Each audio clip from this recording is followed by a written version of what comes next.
Hello friends, बरायबाय Bodo info YouTube channel आसा खालामो गासैबो मोजाङै दङ दा बिग आपडेट सफैदों बेनो जाबाय DME नि आन्दाराव मेडिकेलनि आन्दाराव जाय नोंथांमोना एग्जाम होनो नेगासिनो दङ दा फाइनाली एग्जामनि डेट ओंखारबाय लोगोसे एडमिट डाउनलड खालामनो हानायनि डेटबो ओंखारबाय दा A to Z नोंथांमोना भिडिअ नाय अब्लानो बुजिगोन देन बेनिफ्राय grade 3 grade 4 technical non technical नोंथांमोना स्टेप बाय स्टेप भिडिअ मोनलांबाय थागोन आरो बेयाव सोरबायदिया डाउनलड खालामनो हागोन जों डिटेल्सखौ नायगोन बेनिफ्राय मोनसे WhatsApp ग्रुप खुलिबाय नोंथांमोना जइन जानोबा लिंकआ दङ डिसक्रिप्शनाव बेनिफ्राय मोनसे रिक्वेस्ट बाव नोंथांमोना जाहाथे गावजों गाव डिस्टार्ब खालामलाया नाम्बारखौ लालायनानै मानोना गोबां डिस्टार्ब जायो आरो गोबां एग्जामनि थाखाय फरायगासिनो दङ बयबो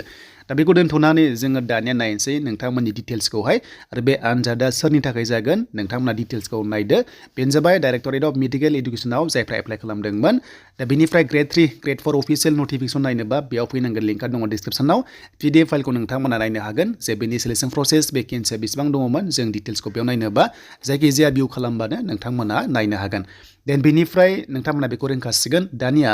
बे एग्जामा आनजादा सोरनि थाखाय फैगोन जों दानिया डिटेल्सखौ नायनोसै आरो बे भिडिअ हानायसेबां शेयार खालाम जाहाथे बयबो मिथियो आरो एग्जामाव थांनो हायो एन्ड बेनिफ्राय नैबे एग्जाम डेटआ जाबाय 4 फेब्रुवारियाव ओंखारसिगोन बा नोंथांमोना जासिगोन दा आं नोंथांमोननो मोनसे बाथ्रा होदोंमोन फेब्रुवारियाव एग्जाम जायो होननानै दा फाइनाली बेनो जाबाय नोंथांमोना एग्जाम डेट मोनबाय 4 फेब्रुवारि आरो बेनि एडमिटआ 27 जानुवारियाव डाउनलड खालामनो हासिगोन बेनो जाबाय स्टाफ नार्सआव टेक्निकल लाइननि स्टाफ नार्सनि एडमिटआ ओंखारसिगोन एन्ड बेनिफ्राय एग्जामा कन्डाक्ट जासिगोन 4 फेब्रुवारियाव एन्ड बे जोबनाय लोगो लोगो नोंथांमोननि ग्रेड 3 नन टेक्निकल बेनिफ्राय ग्रेड 4 आबो नोंथांमोना थाबैनो आनजादखौ होनो मोनसिगोन बे फेब्रुवारि दानावनो एग्जामा लारि लारि जालांसिगोन बेखायनो नोंथांमोना एडमिटखौहाय डाउनलड खालामना लानो दाबाव आरो एग्जामाव थांनो दाबाव आरो बे एग्जामा कम्बाइन एग्जाम जागोन गोबां मेडिकेल कलेज दङ बेनि गेजेराव मोनसे एग्जाम जानानै गावगाबागाव मोनसे काट अफ लानानै बेयाव साख्रिखौ होनाय जागोन देन बेनिफ्राय नोंथांमोना एडमिटखौहाय बोरै डाउनलड खालामनांगौ नोंथांमोना दायो भिडिअ नायलांबाय था अब्लानो मोननो हागोन